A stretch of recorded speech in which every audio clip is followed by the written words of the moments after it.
دوستوں، انسان جب پیدا ہوتا ہے اور بڑا ہونے لگتا ہے تو بہت سی چیزیں سوچتا ہے۔ میں بڑا ہو کر یہ کروں گا، میں بڑا ہو کر اس ملک جاؤں گا، میں بڑا ہو کر خوب پیسہ کماؤں گا، میں بڑا ہو کر یہ بنوں گا۔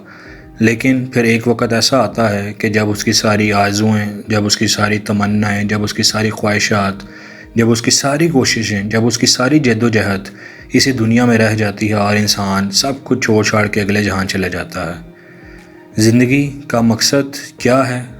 بعض اوقات ہم اس کو ڈھونڈنے میں، اس کو تلاش کرنے میں بہت دیر لگا دیتے ہیں۔ آج عرفان خان، جو کہ بالی ووڈ کے ایک لیجنڈری ایکٹر اور ورسٹائل ایکٹر تھے، ان کا انتقال ہوا۔ وہ پچھلے کچھ سالوں سے اینڈوکرائن کینسر میں مبتلا تھے۔ آج ان کے انتقال کے بعد ان کا ایک لکھا گیا خط، جو کہ انہوں نے اپنی اس بیماری کے ڈائگنوز ہونے کے بعد لکھا، وہ آشنا ہوا، اور میں نے سوچا کہ میں اس ویڈیو کے تھرو وہ ساری ان کی ورڈنگ، ان کے خیالات اپنی بیماری کا پتہ چلنے کے بعد آپ سے شیئر کروں۔ ان کے جو الفاظ ہیں وہ کچھ یوں ہیں: کبھی ایسا بھی ہوتا ہے کہ تمہاری آنکھ اس جھٹکے سے کھلتی ہے جو زندگی تمہیں جگانے کے لیے دیتی ہے۔ تم ہڑبڑا کے اٹھ جاتے ہو۔ پچھلے 15 دنوں سے میری زندگی ایک سسپینس والی کہانی بنی ہوئی ہے۔ مجھے اندازہ نہیں تھا کہ انوکھی کہانیوں کا پیچھا کرتے کرتے میں خود ایک انوکھی بیماری کے پنجوں میں پھنس جاؤں گا۔ ابھی تھوڑے دنوں پہلے ہی مجھے اپنے نیورو اینڈوکرائن کینسر کے بارے میں پتہ چلا۔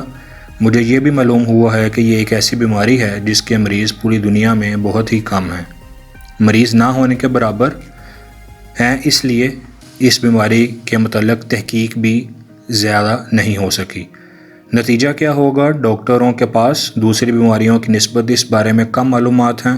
علاج کامیاب ہوگا یا نہیں، یہ بھی سب ہوا میں ہیں، اور میں دعاؤں اور تجربوں کے کھیل کا ایک حصہ ہوں۔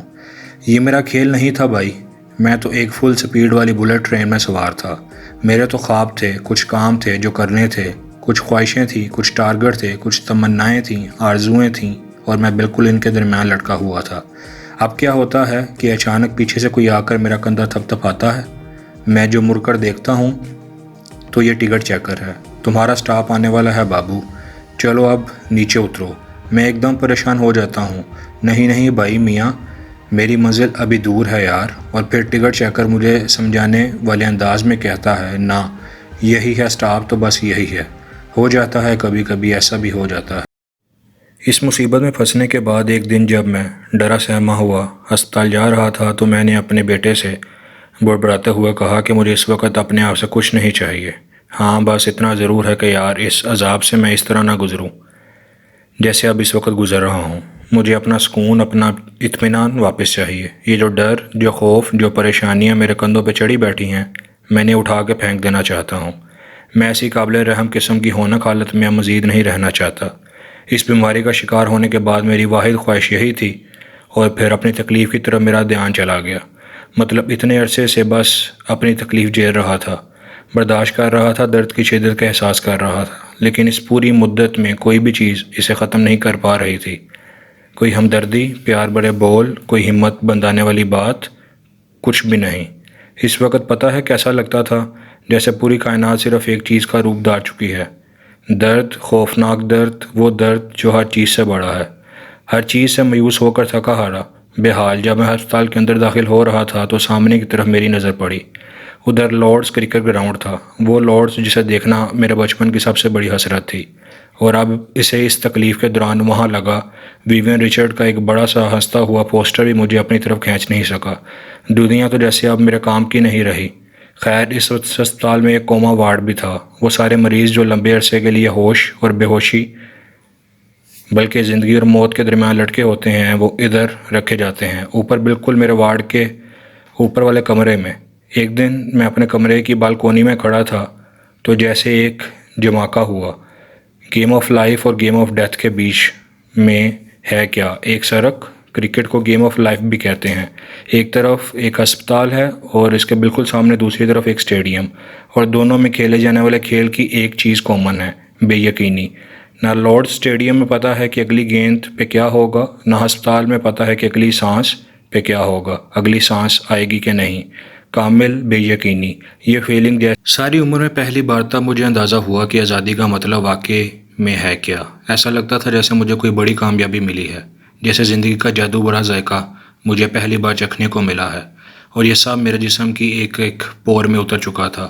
اس پوری بیماری کے دوران لوگ میرے لیے دعائیں کرتے رہے، لوگ جنہیں میں جانتا ہوں، لوگ جنہیں میں نہیں بھی جانتا، وہ سب مختلف جگہوں پہ مختلف ٹائم زونز میں رہتے ہوئے میرے لیے دعائیں کرتے رہے، اور مجھے لگا کہ ان سب کی دعائیں مل کے ایک ہو گئیں، ایک بڑی سی طاقت، جیسے ایک لہر کی بڑی سی موج کی طاقت ہوتی ہے، وہ بس ریڑھ کی ہڈی سے میرے اندر تک اتر گئی، اور میری کھوپڑی کے اندر اس نے اپنی جڑیں بنا لی۔ اب وہ ادھر اگتی رہتی ہے، کبھی ایک چھوٹا سا امید کا پودا، کبھی ایک پتا، کبھی ایک نرم سا تنا۔ میں اسے دیکھتا ہوں اور خوش ہوتا رہتا ہوں۔ اتنی ساری دواؤں کے نتیجے میں اس پہ جو بھی پھول اگتا ہے، جو بھی نئی ٹہنی نکلتی ہے، جو بھی پتا آتا ہے، وہ مجھے صرف خوشگوار سی حیرت اور خوشیاں دیتا ہے۔ تو وہ جو لکڑی کا ننھا سا ٹکڑا ہے نا، اسے کیا ضرورت کہ وہ پانی کے بہاؤ کا رخ بدلنے کی کوشش کرے۔ اسے یہ بات سمجھ لینی چاہیے کہ ہم سب قدرت کی گود میں بیٹھے ہیں، جو ہمیں ہلکے پھلکے جھولے دے رہی ہے، نہ اس سے زیادہ نہ اس سے کچھ بھی کام۔ That's it. دوستو، عرفان خان کی یہ پوری لائف، اس سے جو 3 ٹیک اویز میں نے نکالے ہیں وہ یہ ہیں۔ پہلا کہ پیسہ ہی ہر چیز کا حل نہیں ہے، پیسے سے انسان ہر چیز نہیں خرید سکتا۔